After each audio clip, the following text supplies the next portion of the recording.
Assalamualaikum warahmatullahi wabarakatuh. Kembali lagi sama Ibu. Untuk materi hari ini yaitu Ibu akan menjelaskan tentang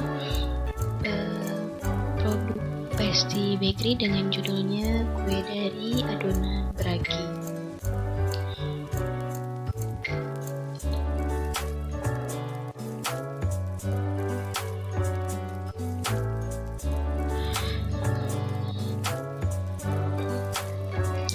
Pengertian dari kue adonan beragi itu sendiri yaitu kue dari adonan beragi yang jenis-jenis kuenya itu dimana dalam proses pembuatannya membutuhkan untuk menggunakan ragi untuk proses pengembangan adonan atau biasa disebut fermentasi.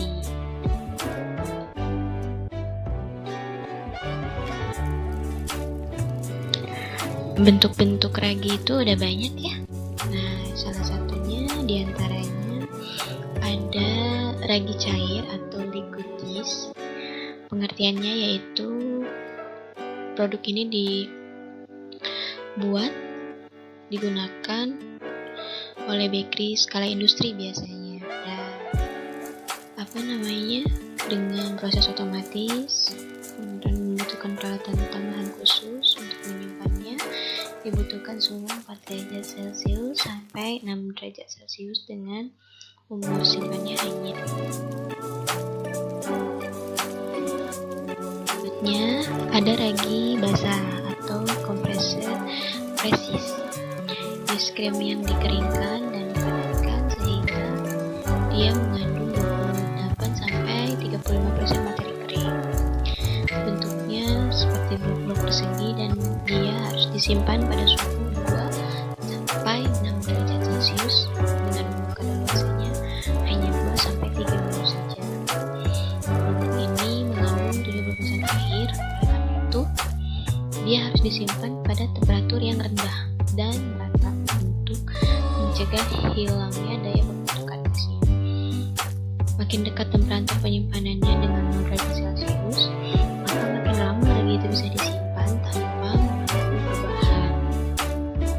Dan hasil penelitian juga menyebutkan bahwa efek penyimpanan ragi basah ini selama 3 bulan paling baik pada suhu minus 10 derajat Celcius. Ragi basah biasanya dikemas dengan berat 500 gram dan dibungkus dengan kertas lilin. Kelebihan dari ragi ini harganya relatif murah karena sebagian besar bisa terdiri dari air saja dan dapat dipergunakan atau banyak diaplikasikan dalam resep.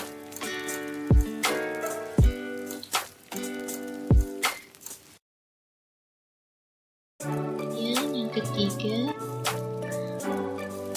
ada ragi kering aktif atau active dry yeast.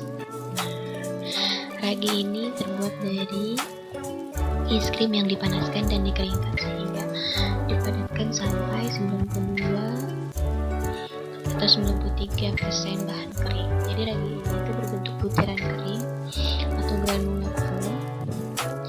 Biasanya dalam pengaplikasiannya itu dia harus dilarutkan dengan air hangat sebelum dicampurkan dengan tepung terigu atau bahan lain ke dalam mixer. Penyimpanannya bisa dalam suhu ruang selama dia itu jauh dari panas dan lembab, dan umur kadaluarsanya bisa mencapai 2 tahun. Kemasannya itu pengeringannya temperaturnya itu tinggi, jadi sekitar 25% lapisan luar sel ragi itu membentuk lapisan sel pelindung yang dapat melindungi si sel yang aktif. Nah, untuk kelebihannya dia meringankan biaya transportasi dan penyimpanannya tidak sulit atau dia hanya disimpan di suhu ruang saja. Untuk kekurangannya, dia memerlukan proses residasi dengan air hangat itu tadi, dan proses tersebut biasanya memakan waktu sekitar 15 menit pada saat akan tadi beberapa macam ragi ya. Pembahasan untuk macam-macam ragi cukup sampai di sini, dan ini ada beberapa contoh kue-kue yang biasa dibuat dalam proses peragian ya, proses fermentasi. Oke, jika ada pertanyaan nanti boleh bertanya langsung via WA. Terima kasih untuk perhatiannya.